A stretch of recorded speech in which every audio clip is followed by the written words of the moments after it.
Moją dzisiejszą gościnią jest Julia Jasiczek, mistrzyni Polski Polsport Elite 25 i 26, czyli aktualna mistrzyni, zawodniczka, instruktorka pole dance, stretchingu i pilates.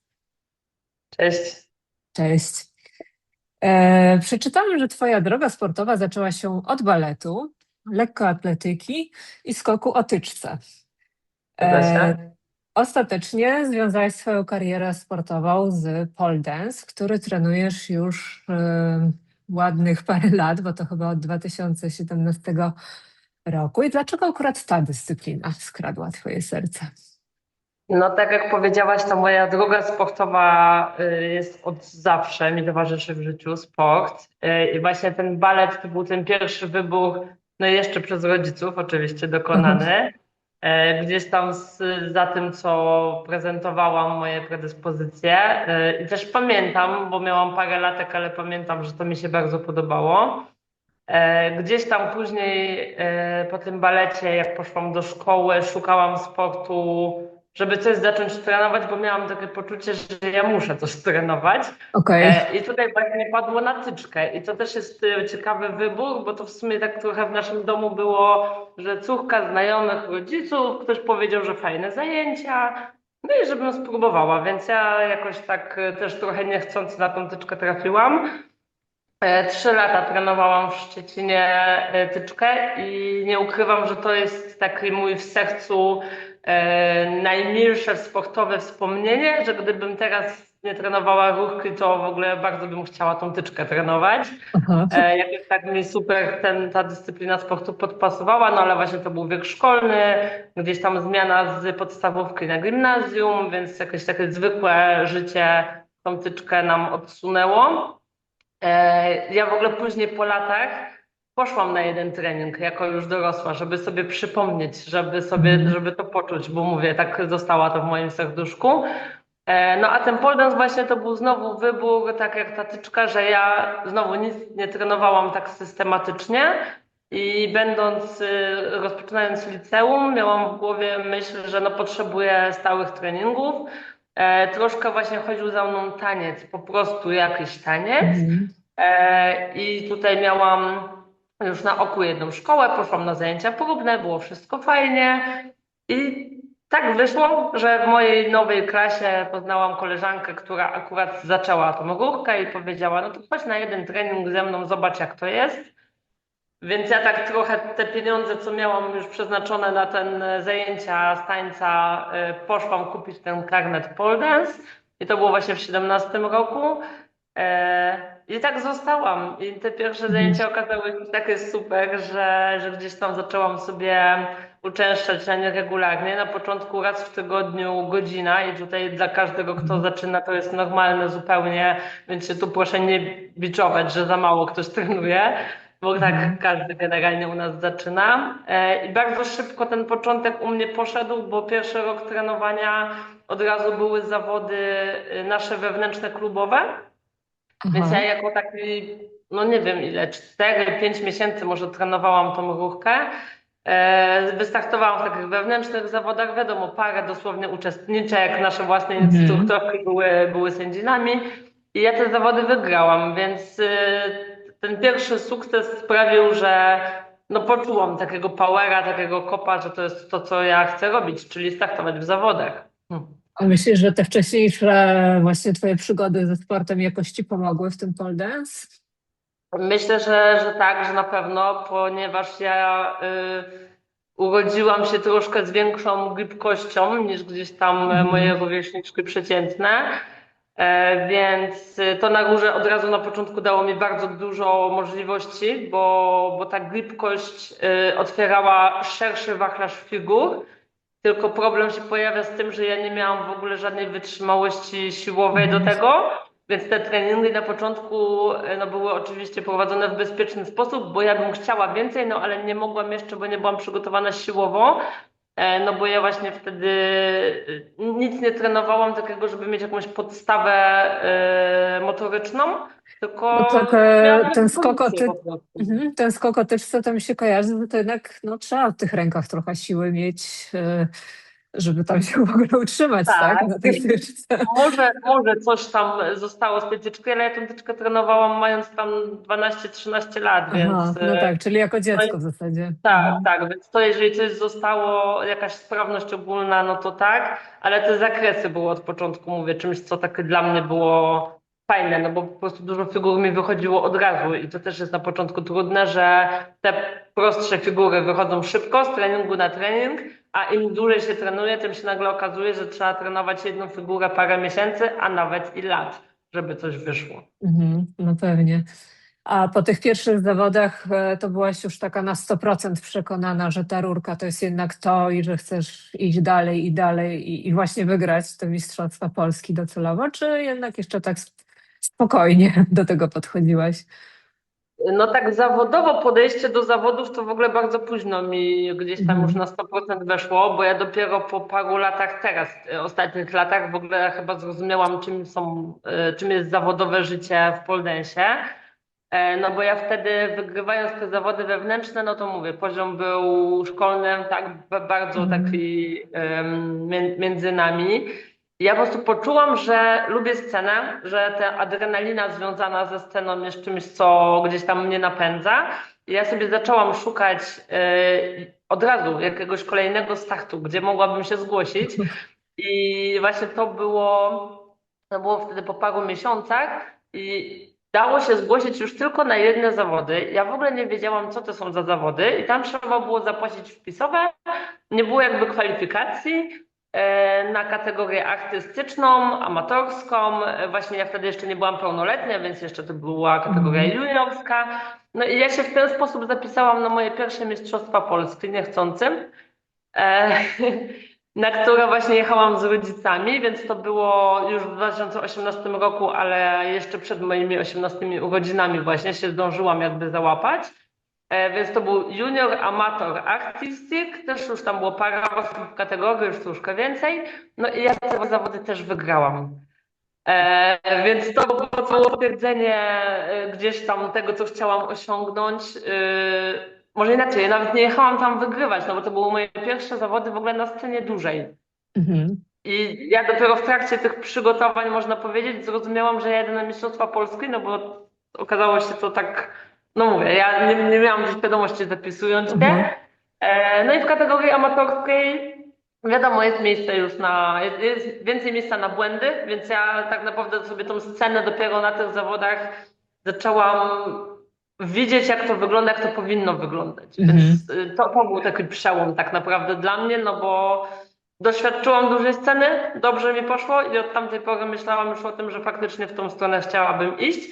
Tylko właśnie na początku to była kategoria artystyczna, artistic pole, gdzie nie ma tych sztywnych zasad dotyczących właśnie figur, strojów, to pewnie o tym za chwilkę.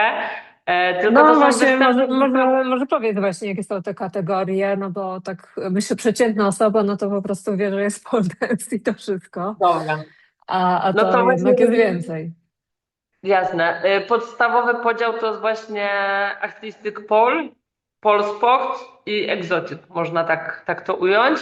Więc od końca exotic to jest taniec w butach i tam jest więcej tańca, mniej ruchki, ale to też się rozgrywają zawody z tej dyscypliny, tylko nie na oficjalnych mistrzostwach Polski, tylko to są Okej. raczej zawody prywatne.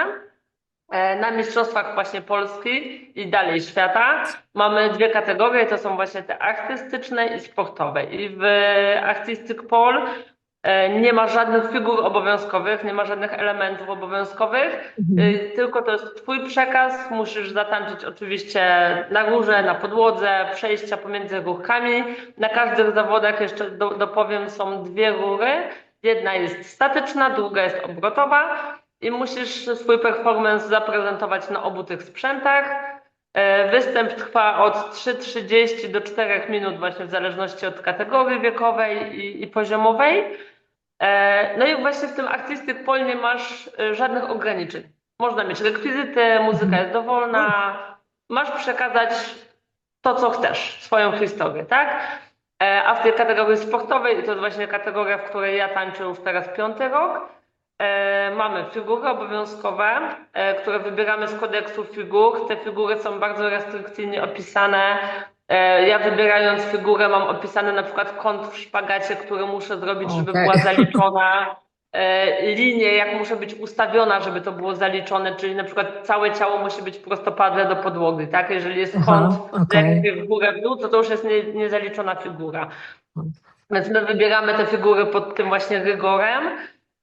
Występ trwa 4 minuty, tak jak powiedziałam, na 2 rurkach i na przykład mamy tylko 40 sekund, kiedy możemy nie dotykać rury, czyli wszystko się na tej rurze musi odbywać. Oprócz figur obowiązkowych mamy bonusy techniczne, odjęcia techniczne i część artystyczną, za którą też są punkty. No i tutaj właśnie liczy się też to, jak wyglądamy, nasz strój, makijaż, włosy, w kontekście do muzyki, jakąś też historię ja się zawsze staram przekazać. No jest troszkę trudniej, bo na przykład muzyka nie może mieć żadnych słów. To już są tylko instrumentalne Aha, podkłady. okej. Mhm.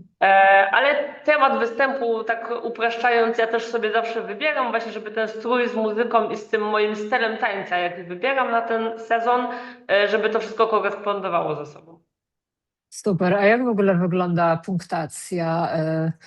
Czy można, nie wiem, jak ma się gorszą technikę, to można nadrobić wyglądem na przykład, albo jakąś tą fajną choreografią w tej twojej No, kategorii? no właśnie nadrobić czasami się da, troszkę, można też tam swoich mocnych stron poszukać. No bo mamy te właśnie 4 główne filary, które są punktowane. No i Mhm. właśnie to jest część artystyczna i w tej części jest do zdobycia 20 punktów. W tej części na przykład właśnie strój, makijaż to jest tylko jedna część z tych 20 punktów, ale w tej całej artystycznej części jest oceniana też czystość ruchów, czystość linii ciała, tak, stopy, kolana, sylwetka, wyprostowana Mhm. postawa, więc to jest wszystko tam oceniane, płynność ruchów, muzykalność, emocje, kontakt z widzem, więc ta część artystyczna jest taka, że właśnie niezależnie jakie figury robisz, jak zrobisz je czysto, estetycznie i pewnie, no to tu już na przykład można za te punkty troszkę zyskać, czyli na przykład niższe punkty za figury obowiązkowe, gdzieś tam tutaj troszkę można nadrobić. No i właśnie figury obowiązkowe to jest ta taka baza, na której my w ogóle budujemy układ, bo w mojej kategorii wybieramy 11 figur obowiązkowych i to są 4 figury pokazujące siłę zawodnika, 4 figury na rozciągnięcie, jeden martwy ciąg, czyli takie Aha. siłowe wejście na górę, Okej. jeden spin na rurze statycznej i jeden spin na rurze obrotowej. Okej. A są jakieś wytyczne odnośnie stroju? Że na przykład czegoś nie można założyć, albo coś trzeba założyć? Tak, i te wytyczne są bardzo, bardzo restrykcyjne, bo jak Okej. wiemy, ja na górze muszę się trzymać ciałem, a na przykład właśnie w naszej dyscyplinie bokserki są określone, spodenki do ustroju, że nie może wyjść w ogóle fałd pośladka, czyli tak naprawdę to musi Aha. być takie naprawdę no, bokserki zakrywające cały obszar pośladka, wręcz nawet trochę udaję, nawet dla bezpieczeństwa zawsze robię dłuższe te bokserki. Mhm.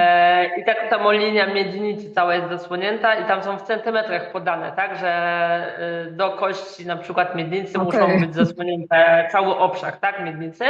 Więc w figurach, gdzie gdzieś tam głęboko uda mi się trzeba złapać, a miałam taką figurę w tym roku, no to ten spodenek jest taki, że ja sobie to u krawcowej, jak już mam wymyślony Mhm. układ, to ja myślę, faktycznie, gdzie tą długość zrobić, bo ta minimalna musi być spełniona, ale dla bezpieczeństwa mówię, ja sobie robię dłuższe, plus my się dużo ruszamy na scenie, Mhm. wyciągamy szpagaty, ta noga się przemieszcza, tak, więc skóra też się przemieszcza, więc takimi naszymi już tipami to jest albo podszywanie pod spodenki silikonu, albo kleju, no tak, żeby to się po prostu Okej. trzymało w miejscu na Mhm. skórze. Do skóry po I prostu. tak, tak, tak. Góra stroju bardzo podobnie, czyli cały obszar biustu musi być zakryty, więc bardzo też głęboko pod pachy. Tak jak ja siedzę tutaj w topie, no to Mhm. generalnie bardzo podobnie mam strójne Okej. Czy zawody. taki top sportowy po prostu? Tak, tak, tylko no właśnie też Mhm. całkowicie obszar Mhm. biustu i też w trakcie ruchu nic nie może gdzieś wyjść boczkiem, chociaż nawet fałdka. Mhm. Często mamy też w ogóle taką stójkę przy szyi, też dla właśnie bezpieczeństwa, dla trzymania, żeby to było na szyi wszystko ładnie spięte, nie? Więc takie trochę właśnie jak w gimnastyce sportowej. Tutaj też dziewczyny mają obcisłe body, tak my mamy wszystko przyległe do ciała, że nic po prostu nie może wyjść. Te linie są właśnie opisane. Linia obojczyków na przykład to jest maksymalnie bodajże 10 mm pod linią obojczyka, Okej. nie? Czyli No. rzeczywiście takie surowe zasady co do Tak, tego i sceny. oni to sprawdzają na zawodach. Aha, okej. No ten polsport przypomina mi trochę gimnastykę, trochę akrobatykę, taniec. Jak ty byś w ogóle to określiła, jakbyś miała takiemu totalnemu laikowi powiedzieć, co to jest? To jest No połączenie tych tam, dyscyplin, czy tak. całkowicie coś innego? No, połączenie myślę, że będzie najprostszym właśnie wytłumaczeniem i co też jest świetnie pokazane u osób, które trenowały kiedyś gimnastykę lub akrobatykę, bo one się na górze odnajdują bardzo szybko. Mhm. Nie sprawia im to większego problemu, więc nasz sport tak naprawdę można do niego zacząć ten sport, jeżeli się miało przeszłość gimnastyczną, to bez problemu takie osoby sobie świetnie radzą. Uważam, że w tej dyscyplinie sportowej, ja na przykład moim tam największym polem jeszcze, które muszę poprawić, jest właśnie stricte taniec. Taki Aha. czysty, bez niczego. Mimo że gdzieś tam zaczynałam od tego baletu, to się o wiele lepiej czuję na rurze i przy rurze niż na samej podłodze, ale no oczywiście muzykalność i czucie muzyki no jest tutaj niezbędne. Ale dla mnie osobiście figury właśnie siłowe, czy te na rozciągnięcie i budowanie sobie tej wytrzymałości siłowej jest dla mnie ważniejsze. Ja raczej stawiam na to, że Mhm. moje występy są bardziej zbudowane na tych figurach i na tych przejściach, a właśnie troszkę mniej na tej podłodze, no bo nie czuję się tam w 100% Okej. komfortowo, więc staram się jak najwięcej na tej rówce, ale no, jakby to powoduje, że muszę być silniejsza, żeby tyle na tej górze też wytrzymać. Mhm. Więc tak, gimnastyka, akrobatyka jak najbardziej, a w ogóle sam układ i ocena układu ja też lubię porównywać troszkę do łyżwiarstwa figurowego, w którym Okej. też są liczone piruety, skoki, zatrzymania No tak. i właśnie te punkty są podobnie liczone, bo jeszcze tak jak mówiłam, że mamy figury obowiązkowe i bonusy techniczne, to my mamy na zawodach formularze i zanim wejdziemy na scenę, to sędziowie już mają kartkę naszą, co my będziemy robić. Więc my to zgłaszamy Aha. szybciej. Cały układ jest rozpisany szybciej i w trakcie układu nie możesz zmienić kolejności wykonywanych Aha. elementów. Bo sędziowie już wiedzą, co miało Tak, być tak. wcześniej. A dlaczego wybrałeś ten polsport, a nie artystyczny? No bo w artystycznym trzeba więcej tańczyć, Aha. żeby coś tam robić poza tą ruchką. A po drugie, ja właśnie startowałam poza tymi pierwszymi zawodami, które były w Artistic Polu. No to ja później sobie zaczęłam jeździć na zawody, no bo Mistrzostwa Polskie są raz w roku, a wszystkie takie zawody, które też już generalnie są skalą ogólnopolską, tylko organizowane są przez, można powiedzieć, prywatne szkoły, tylko no skala jest nadal ogólnopolska, bo sobie zawodnicy przyjeżdżają tak, skąd chcą się zgłaszają. No i tam są zawsze kategorie te artystyczne, więc tych zawodów w ciągu roku jest dużo.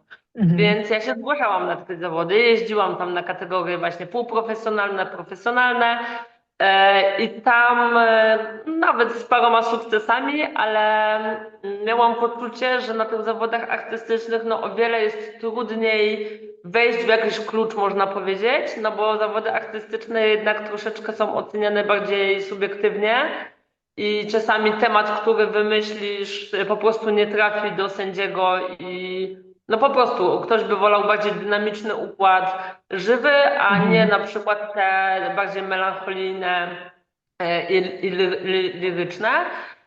Więc gdzieś tam to moje wymyślanie tego przekazu artystycznego już trochę zaczęłam myśleć o tym, co fajnie pokazać sędziom, niż to, co ja bym faktycznie chciała pokazać. Więc miałam takie poczucie, że nie do końca chyba ja się w tym odnajduję, że nie umiem tego albo ja tak zaprezentować, jakbym chciała, tak, albo Mhm. właśnie to nie jest ten klucz, w który powinnam się wstrzelić i wtedy dopiero odkryłam, że jest ten Polsport, gdzie jest ocena za konkretne elementy I ja wiem, jak mam niezaliczony element, to ja wiem, że mam go niezaliczonego, więc ja mam też ten feedback po zawodach taki, że ja wiem też, co poprawić od razu. No i po Mhm. prostu ta ocena jest obiektywna, jest kartka, są punkty lub nie ma i schodzę ze sceny, od razu wiem, co zrobiłam dobrze, co zrobiłam źle. Plus ja chyba też wolę taką trochę sztywną formę. Mhm. Jakoś łatwiej mi się trenuje, jak wiem, do czego muszę dojść. Figury, które robię, są trzymane na czas. Tak jak powiedziałam, że jest linia prosta, trzeba mieć minimum 2 sekundy, jest zaliczona, schodzisz, idziesz dalej. I to jest tylko połączone tymi ładnymi przejściami. I się po prostu o wiele lepiej w tej formie czuję. Mhm. A myślisz, że w ogóle pole dance ma kiedyś szansę wejść do programu olimpijskiego i czy to w ogóle byłoby dobre dla tej dyscypliny? Ja bardzo liczę, że tak. Mhm. My też właśnie jako federacja IPSF, International Pole Sport Federation, ta, w której ja startuję, no ta cała federacja walczy o to, stara się, żeby Mhm. być sportem olimpijskim. W ogóle ogromny plus jest taki, że my już zostaliśmy oficjalnie uznani jako dyscyplina sportowa, pole No dance. właśnie. E, To od tego trzeba było zacząć. Teraz jesteśmy na etapie, że jesteśmy zrzeszeni ze sportami nieolimpijskimi. Mhm. I właśnie te wymagania, o których powiedziałam, o tym stroju i też o tym, że te układy są tak sztywno oceniane, że mamy te karteczki z punktami, no to właśnie to jest po to, żeby ujednolicić zasady wszędzie. I wszystkie federacje na świecie rozgrywają je dokładnie w ten sam sposób, według tego samego kodeksu punktów, więc sędziuje się to sprawiedliwie na całym świecie. Więc jak teraz pojadę na Mistrzostwa Świata pierwszy raz, no to zobaczę, jak to wygląda na scenie światowej, no ale właśnie to powinno wyglądać dokładnie tak samo, jak było teraz u mnie na zawodach w Polsce. I dzięki tym wszystkim przepisom myślę, że możemy się starać o te igrzyska, tylko że wiem, że w przepisach jest też tak, że w ogóle ileś krajów musi rozgrywać zawody zgodnie z tymi zasadami. I wydaje mi się, że tutaj my jeszcze mamy po prostu za mało krajów, które biorą Mhm. udział w ogóle w tych rozgrywkach, bo my mamy, no nie chcę skłamać, ale tam do igrzysk to jest przynajmniej chyba 30-40 na kontynentach wszystkich, nie? Aha, no A to tak, my tak. raczej tej liczby jeszcze nie przebiliśmy. Mhm. A czy teraz się szykujesz, rozumiem, do Mistrzostw Świata chyba, tak? Tak, tak, tak, aktualnie tak. I kiedy te mistrzostwa będą? Mistrzostwa są w ostatnim tygodniu października. W tym roku rozgrywają się w Pradze, więc fajnie dla nas z Polski, bo blisko. Mhm, no właśnie. No i to będzie moja pierwsza impreza takiej skali, takiej rangi.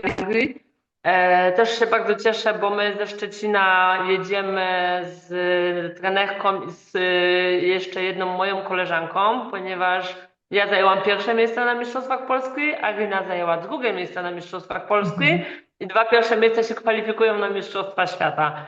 Więc Szczecin będzie reprezentował w tej najwyższej kategorii właśnie aż 2 zawodniczki, co też mi ułatwia, o wiele lepiej się trenuje z kimś. Mimo, że to jest sport indywidualny, to wsparcie Mhm. na sali i wspólne treningi właśnie z naszą trenerką Kasią i Zaryną.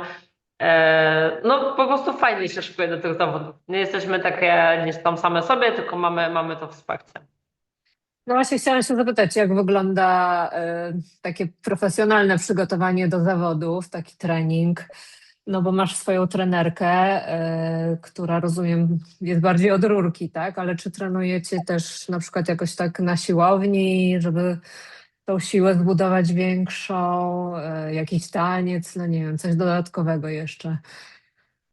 Tak, ja odkąd zaczęłam właśnie iść w tą dyscyplinę już sportową, to wtedy sobie zdałam sprawę, że ta siłownia to jest w ogóle must have.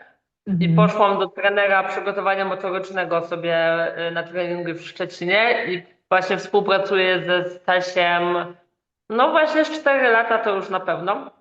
Mhm. Więc trochę sama go znalazłam i jestem przeszczęśliwa, że go znalazłam, bo właśnie ten cały progres siłowy zawdzięczam jemu. On jest od tego, że ja mu mówię, jakiej figury chcę się nauczyć. On to rozkłada na czynniki pierwsze pod kątem siłowym, gdzie jestem jeszcze za słaba, co trzeba zrobić i tak sobie nad tym pracujemy.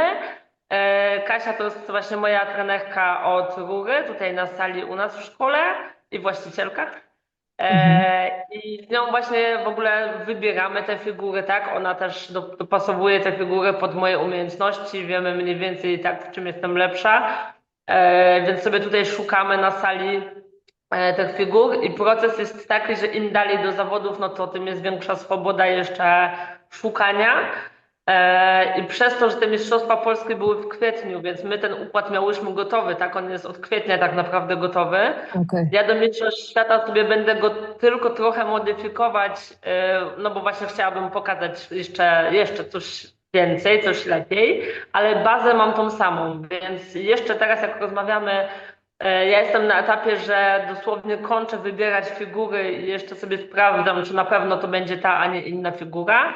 Ale od sierpnia już na pewno ja chcę zacząć tańczyć cały układ jako całość, bo układ trwa 4 minuty i wytrzymałość siłowa i elementy to jest dla mnie najtrudniejszy etap, ponieważ jak zaczynam tańczyć ten układ, no to na początku w ogóle utrzymać się przez te 4 minuty, tam nie ma nic ładnego w tym układzie, tam jest po prostu taka walka o przetrwanie.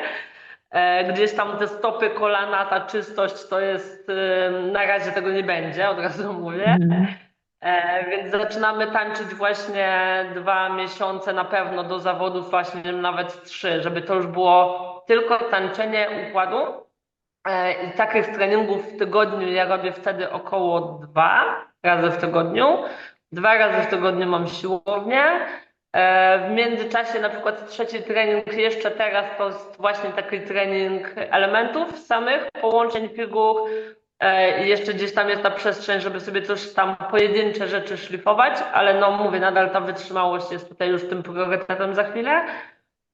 I ja no właśnie nie mam osobno treningu z tańca, mimo że powinnam, ale mam choreografa, też Aha. mojego bardzo dobrego kolegę, i Szymon układa mi choreografię, więc tak naprawdę tutaj z nim pracuję, że jak już mam bazę figur i wiem po prostu, kiedy będę na górze, kiedy będę schodzić z góry, kiedy jesteśmy w muzyce, no to wtedy ja już mu przedstawiam ten plan i on wie, że tu schodzimy, mamy 3 sekundy, żeby wykonać jakiś gest, znowu wejść na górkę, żeby zaakcentować coś czasami już będąc na górze, bo ja mam w tym roku dosyć dynamiczny i agresywny występ, można tak powiedzieć. Aha. O, to Taką zaintrygowałaś mnie. To zdjęcia, będzie które ci jakaś taka wysłałam. muzyka, taka ostrzejsza muzyka, czy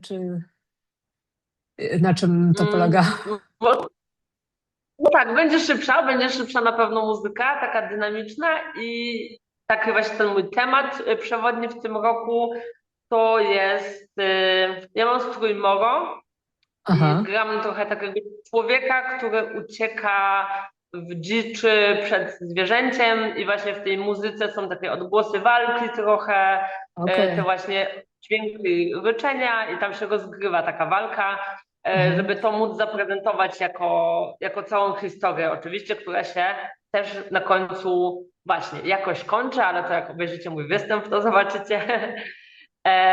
Więc gdzieś tam te właśnie gesty, te ruchy, tą choreografię, najwięcej czasu jest, jak jest przejście pomiędzy rurami z jednej na drugiej ruchę, to wtedy tam jest najwięcej tego tańca, też elementy akrobatyczne właśnie, żeby tam się pojawiły, no bo to też są dodatkowe umiejętności i punkty, więc no mam od tego człowieka, który mi w tym pomaga, ale tego jest najmniej. Najwięcej jest tej pracy na siłowni i na sali z trenerami.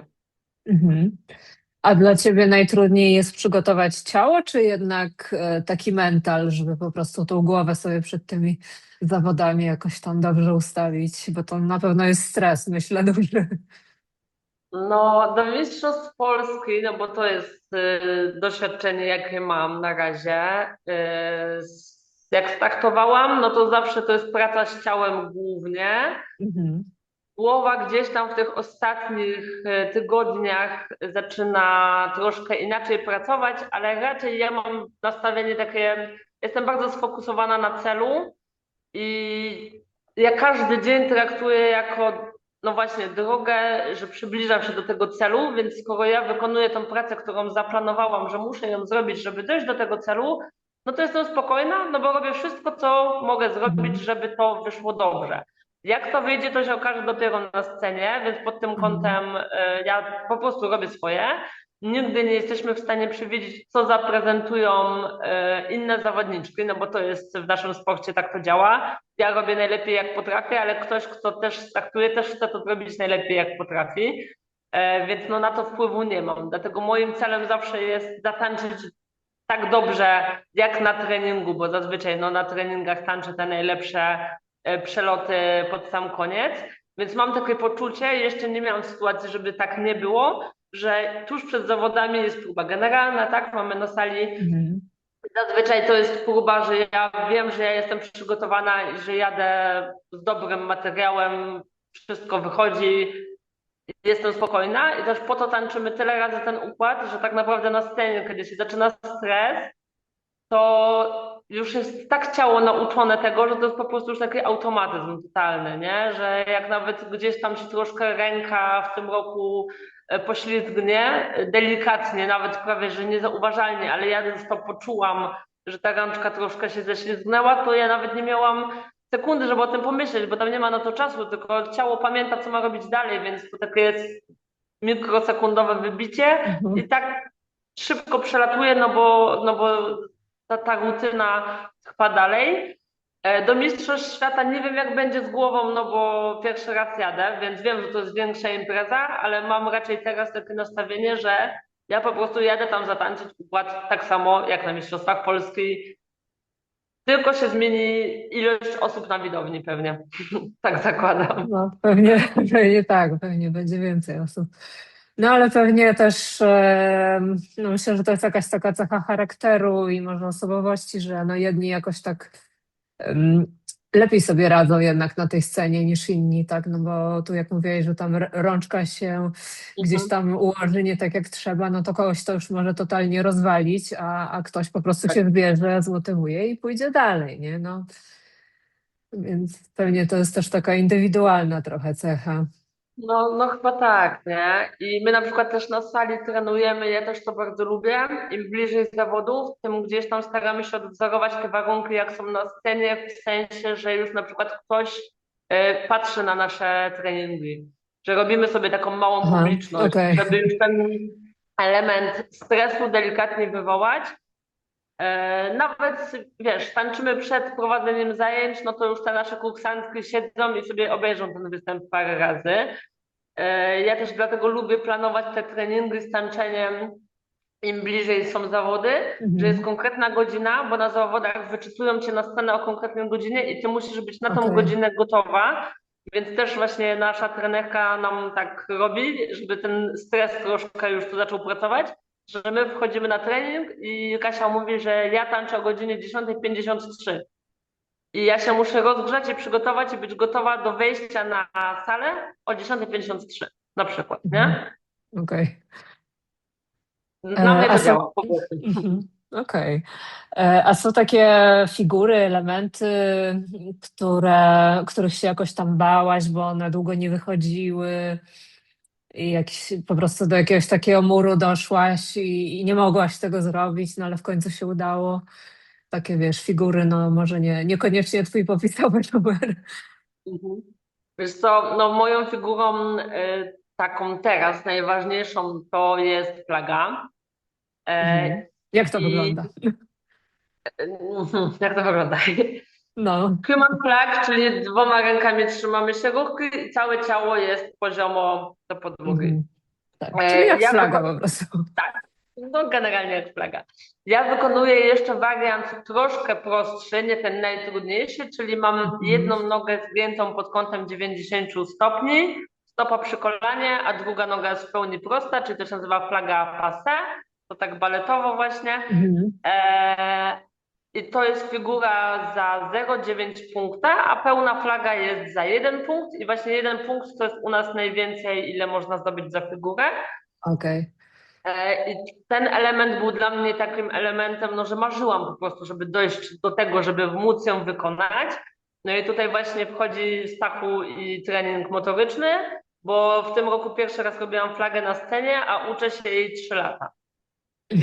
Więc tak generalnie na przestrzeni 3 lat dochodziliśmy do poziomu, że bo zrobić też figurę i ją odhaczyć na treningu tak gdzieś po prostu, to jest coś innego niż zrobić ją na scenie w Mhm. trakcie układu.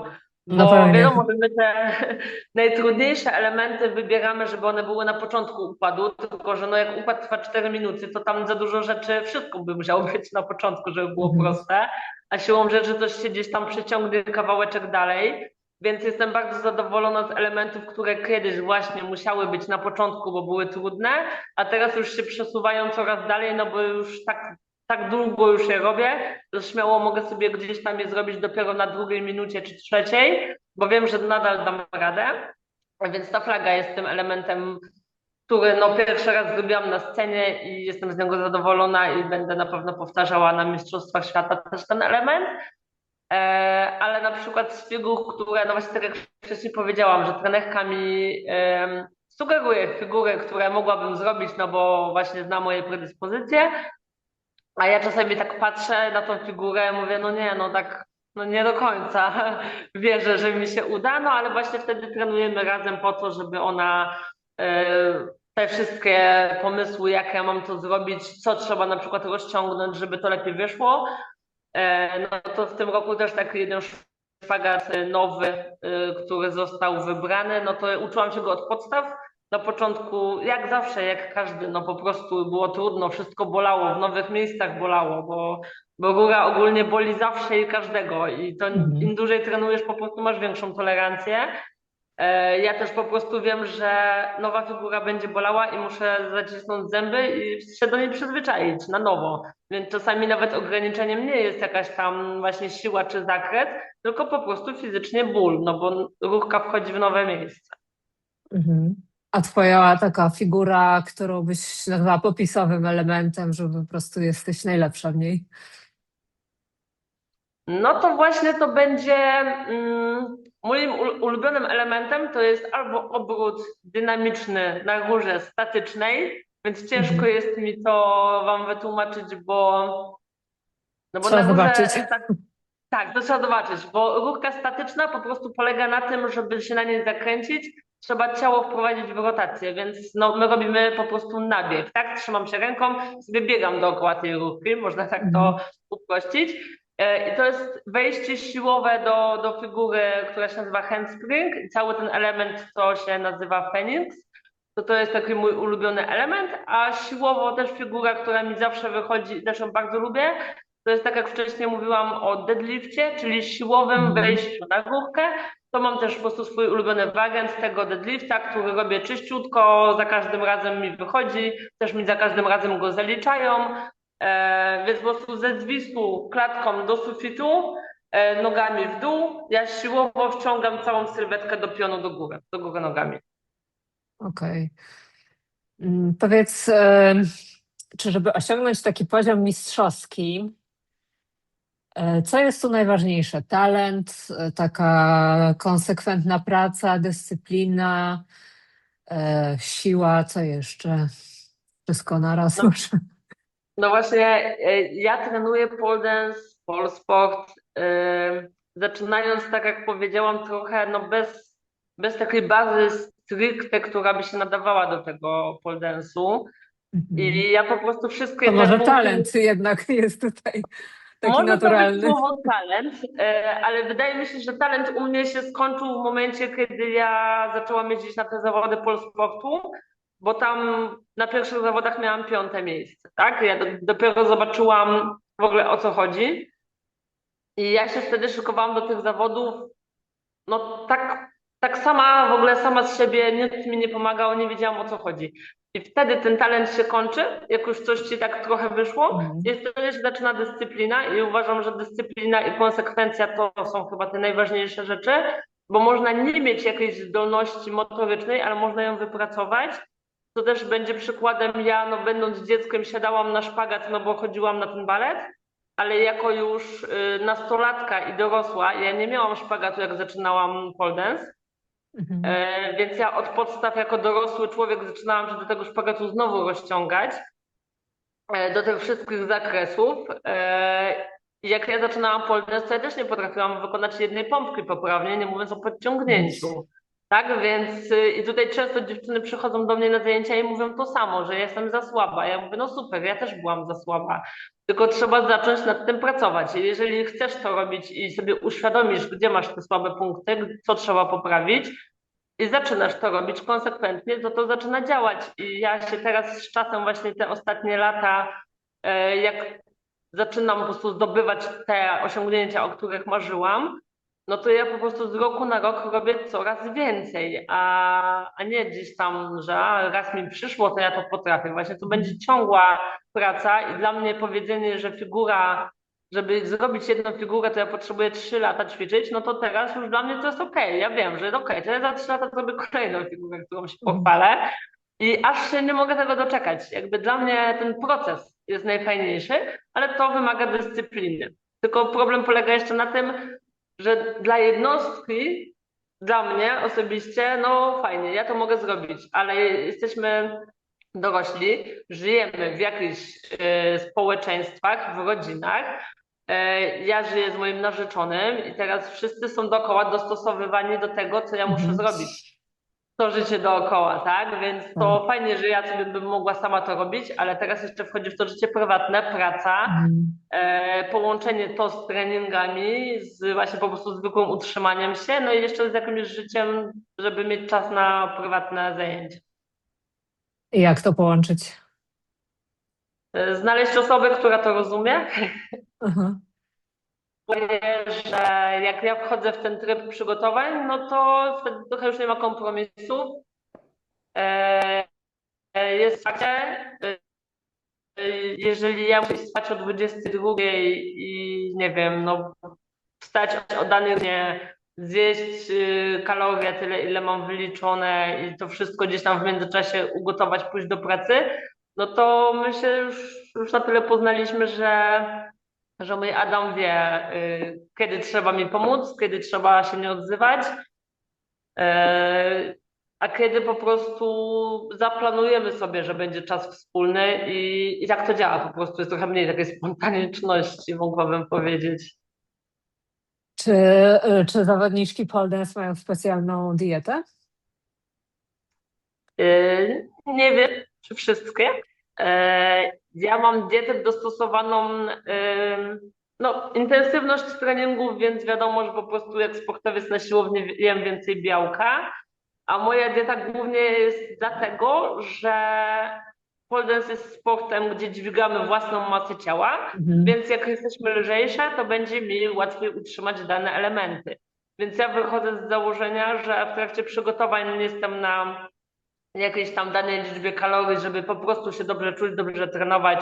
Powiedzmy plus minus 0 kaloryczne moje, a w trakcie przygotowań im bliżej zawodów, no to ja troszeczkę zrzucam wagę, no po to, żeby te właśnie elementy, które ja potrafię robić i robię je miesiącami, żeby do samych zawodów być jak najlżejsza, żeby móc to wykonać Mhm. jak najlżej.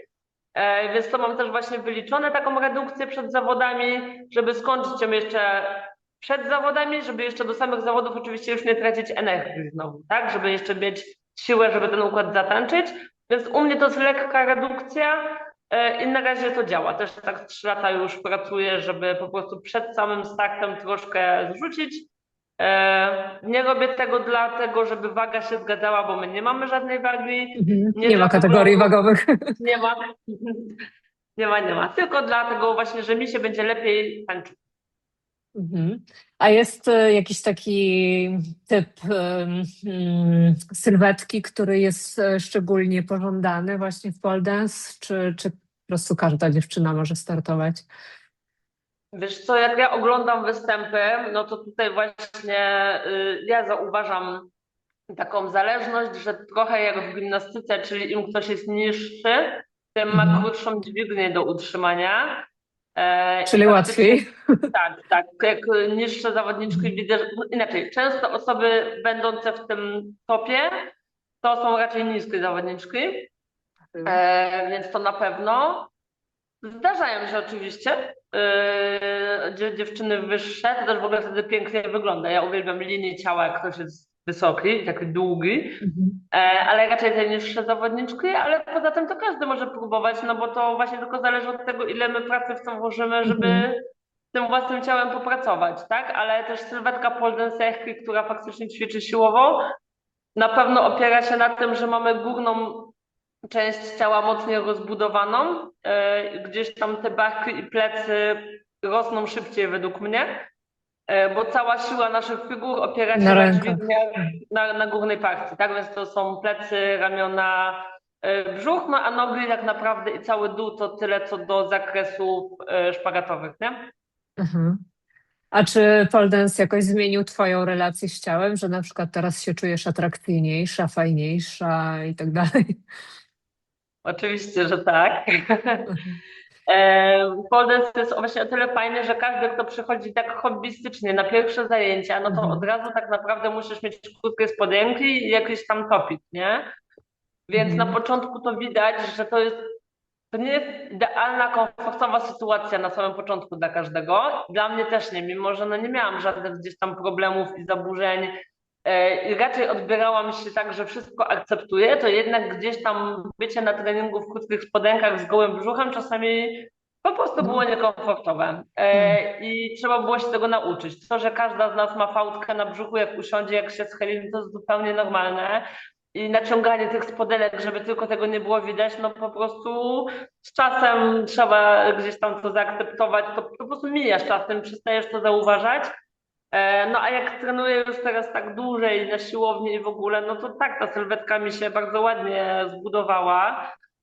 I właśnie ten efekt wizualny jest tym efektem ubocznym, bo tak jak powiedziałam, ja nie zrzucam wagi, żeby lepiej wyglądać, tylko żeby być na górze lżejsza. A to Mhm. sprawia, że ja przed samymi zawodami, no po prostu mam najlepszą w roku, tak? No bo wszystko jest docięte, wszystko właśnie się ładnie wychodzi, każdy mięsień. No więc gdzieś tam ta siłownia na pewno i bardzo dużo takiego zaakceptowania ciała kobiecego, co też fajnie widać na zajęciach, jak prowadzę zajęcia z dziewczynami, bo no właśnie, jesteśmy w strojach, które dużo odsłaniają i na początek, na pole dance, ja mówię teraz za siebie, ale wydaje mi się, że dużo osób to przeżywa, czyli zawsze idealnie ogolona noga, ogolona pacha, żeby broń Boże nic nie było widać, a im dłużej trenujesz, no tym już na to nie zwracasz uwagi i wszystko wiemy, jak to działa. I czasami przyjedziesz, nie myślisz o tym w sumie, czy wieczorem ogoliłaś nogę, ale idziesz na trening, no bo ciebie już to nie interesuje, nie? Mhm. To już Więc po to jest prostu taka, schodzi na dalszy plan trochę. schodzi to ciśnienie, tak, już jest taka wolność z tym ciałem, właśnie plus na treningu ja idę się spocić i zmęczyć, więc no nie będę myślała o tym, czy mam umyte włosy i czy jestem odpowiednio pomalowana, no bo jedę na trening, więc właśnie te rzeczy wizualne schodzą zupełnie pod tym względem, bo ma być funkcjonalnie dla mnie. Mhm. A z czego ludzie sobie nie zdają sprawy, jeśli chodzi o pole dance, że na przykład przychodzi jakaś taka totalnie początkująca dziewczyna i może ma jakieś tam oczekiwania na podstawie, nie wiem, filmików z TikToka, tak, a nie do końca wie, jak to wygląda i co tutaj jest największym zaskoczeniem na takiej pierwszej lekcji. No to na pewno jak ktoś się naogląda TikToka i Instagrama, no to to wszystko wygląda prosto. Tak. I właśnie te podstawowe elementy, których my uczymy na początku, one też wyglądają prosto, ale żeby one wyglądały lekko i ładnie, to jest Mhm. parę miesięcy, bo zrobisz to na pierwszych zajęciach, ale no zrobisz to brzydko, tak, tak bardzo topornie, ciężko, a dopiero ta lekkość przychodzi z czasem i często sobie ludzie z tego nie zdają sprawy, że to, żeby to wyglądało tak właśnie, no leciutko, no to to wymaga już pracy. A drugą rzeczą jest ból, tak mi się wydaje, bo my Mhm. nawet mówimy, tak, ostrzegamy, że to może boleć, że to będzie boleć, ale tutaj bardzo to jest indywidualna kwestia, bo są sytuacje, że ktoś na pierwszych zajęciach doświadczy tego i mówi, że ojejku, to ja nie dam rady tak ćwiczyć, że to za bardzo boli, nie? Że są ludzie, których to już na pierwszych zajęciach od razu eliminuje, no bo nie są w stanie tego przejść, każdy ma inne odczuwanie i też w ogóle w innych miejscach każdy ma, bo podstawowymi chwytami będzie u nas właśnie między udami pod kolanem, no plus chwyt samych dłoni, ale są osoby, które usiądą raz na górze, czyli złapią między udami i powiedzą, że nie są w stanie w ogóle tego przejść dalej, nie? A to jest początek dopiero. Mhm. A chłopaki też przychodzą do ciebie na zajęcia, czy to jednak dalej Miałam, jest bardziej taki damski sport? Miałam sporadycznie, żeby regularnie ktoś trenował, to aktualnie nie mam. W Szczecinie w ogóle jest bardzo mało osób, ale mamy w Polsce jednego rewelacyjnego zawodnika, Czarka. No to Czarka występy w ogóle w większości opierają się jednak na sile górnej partii, górnych części ciała. On w ogóle też często występuje w pełnym ubraniu. On nie musi używać w ogóle do trzymania gdzieś tam powiedzmy nóg, tylko raczej wszystko też robi na rękach, więc no to też jest ogromna siła jego. Mhm. A powiedz, czy zdarzyło ci się słyszeć takie stereotypy o pole dance, że na przykład jak mówisz, że jesteś zawodniczką pole dance, no to że niektórzy to mylą jednak z tym tańcem z nocnego klubu, tak, że po prostu jakieś takie były teksty albo coś takiego. Tak, i to się ciągle pojawia. Ja też Mhm. zupełnie teraz się tym nie przejmuję i wręcz ja lubię wchodzić w tę rozmowę, no bo ja chcę uświadamiać ludzi, czym ja się zajmuję i czym jest polsport. Więc miałam sytuację nawet ostatnio, że ja powiedziałam, że ja trenuję polsport i właśnie mój narzeczony powiedział, że wygrałam zawody, a jakby ten człowiek nie do końca zrozumiał chyba to, co powiedzieliśmy, bo mówi, ojejku, ale to ty nie masz problemu z tym, czym ona się zajmuje, nie? Więc tak jakby musieliśmy to wytłumaczyć. I tak, i bywały takie gdzieś tam komentarze, no ale to ja to wtedy traktuję jako okazję, żeby kogoś po prostu wyedukować od razu w tym temacie. Mhm. A ludzie czasem umniejszają na przykład, że to tylko tam jakiś taniec na róże, to nie jest żaden sport. Wiesz co, chyba już nie. Chyba teraz jak ja komuś mówię szczególnie, że jeszcze to już jest na poziomie zawodowym, to raczej to idzie w tą stronę, że w ogóle ogromny szacun i że właśnie już ludzie wiedzą, że to nie jest takie proste. Mhm. No to na koniec powiedz, co dał ci pole dance, poza oczywiście tą niesamowitą sprawnością fizyczną? Wiesz co, no to się stało moją drogą życiową. Mhm. Cieszę się, że to odnalazłam dosyć szybko, no bo żeby być zawodowym sportowcem, no to wiadomo, im szybciej, tym lepiej. Więc to ułożyło mi cały gdzieś tam mój plan na resztę życia, mam nadzieję, bo wiąże z tym ciągle przyszłość. E, tak jak powiedziałam, ja potrzebuję celu do realizacji, więc no to jest dla mnie ta droga, którą obrałam, bo za każdym razem mogę sobie znaleźć, no właśnie, kończy się jedna rzecz, jedne zawody, ja sobie znajduję kolejne, ale idąc na mniejszą skalę, nauczyłam się jednej figury i mogę się nauczyć kolejnej. Tutaj nie ma limitu rzeczy, których się możesz nauczyć. To jest Mhm. wieczny rozwój, wieczne trenowanie. I mi to odpowiada, więc taka systematyczność w życiu i dyscyplina, którą daje chyba każdy sport po prostu, że sobie układasz to pod swój tryb właśnie dnia i życia. Więc ja to dostałam dzięki akurat pole dance'owi. No przy okazji oczywiście też dodatkowo pracę w sporcie Mhm. dzięki temu, więc obracam się wśród tematów, które uwielbiam, wśród ludzi, którzy mają podobną zajawkę, więc to się stało po prostu strategią na życie. Okej, no to jakie masz jeszcze plany, marzenia, no oprócz tych mistrzostw oczywiście No to nadchodzących? zależnie jak pójdą mi te Mistrzostwa Świata, bo to są pierwsze, więc Mhm. No załóżmy, że zakładam, że wygrałaś, to wtedy co dalej? No to już tak, można więc wyżej zakładam, jeszcze dojść? że za rok, jeżeli teraz zobaczymy, jaki będzie wynik, no to za rok będę na pewno próbowała znowu się dostać na te zawody, jeżeli ten wynik jeszcze będzie się dało poprawiać. A tak przyszłościowo my mamy na górze jeszcze, można powiedzieć, odnogę, bo zmieniają się sprzęty, na których można startować, bo po pierwsze mogłabym jeszcze pójść w trening w parze, czyli możemy robić duet Okej. na górze, co Wow. też jest ciekawym rozwiązaniem. A jeszcze jest sprzęt, który się nazywa Flying Pole i to jest latająca rura, która jest tylko przyczepiona na karabinczyku, tak jak kółko akrobatyczne, a na dole ona jest latający patyk. Aha, czyli jeszcze I, możliwości trochę tak, jest. tak, tak. Więc myślę, że może po prostu kolejna dyscyplina. Okej, no to trzymam kciuki w takim razie za wygraną na tych Mistrzostwach Świata i dziękuję Ci bardzo za No, rozmowę. dziękuję.